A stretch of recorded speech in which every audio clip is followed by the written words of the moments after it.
from the Lakeside newsroom of the Henrico Citizen, your hometown news source since 2001. This is the Henrico News Minute with publisher Tom Lapis. Good news about the air quality locally and your chance to comment on some proposed transportation projects. We'll have details about all of that in today's Henrico News Minute. It's Thursday, April 21st, 2022. It's brought to you today by the Barnes & Deal Law Firm.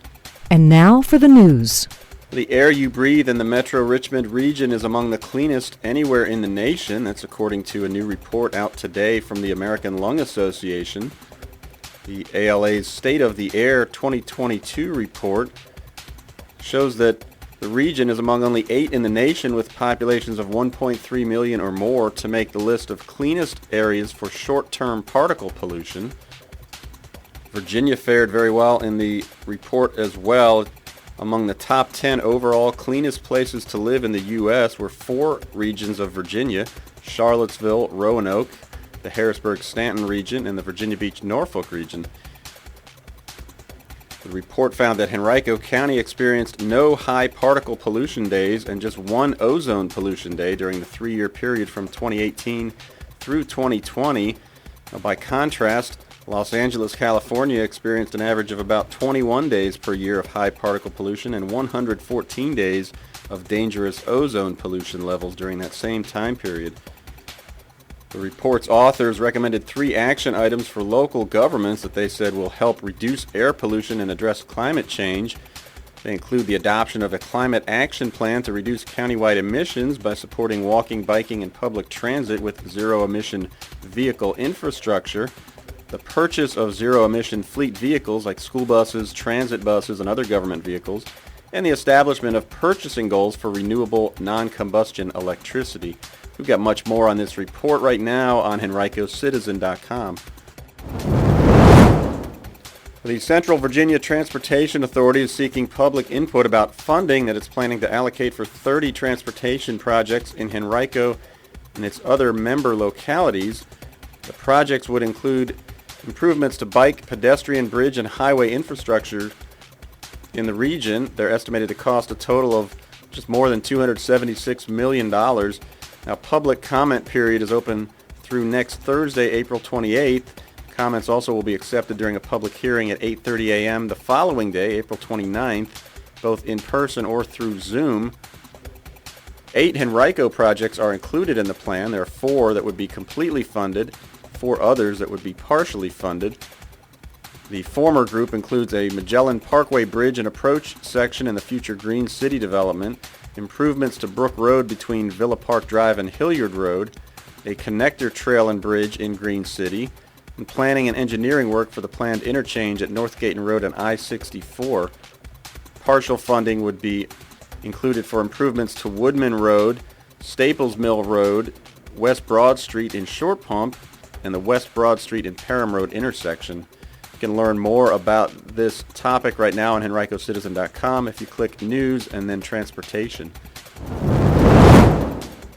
Well, the new Fall Line Trail is coming, and the Virginia Department of Transportation is holding multiple public hearings about it in the coming weeks.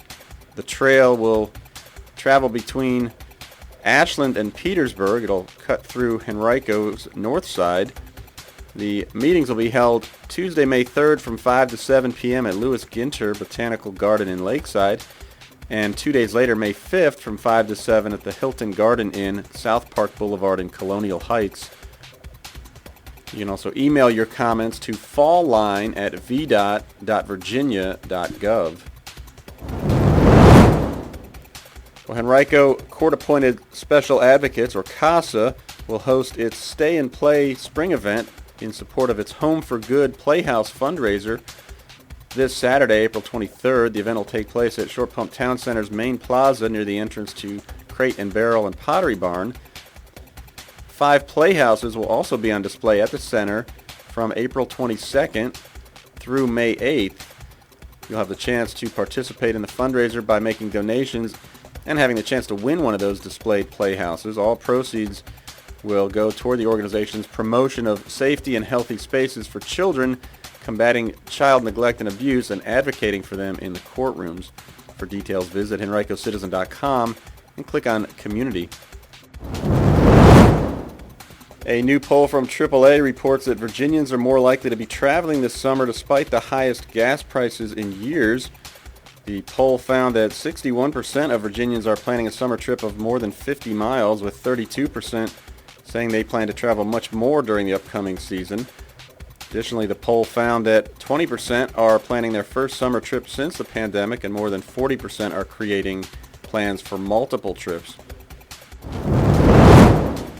A local quilting shop is raffling off a queen-size quilt and a painted barn quilt to raise money for the UNICEF Quilters Stand for Ukraine Fund.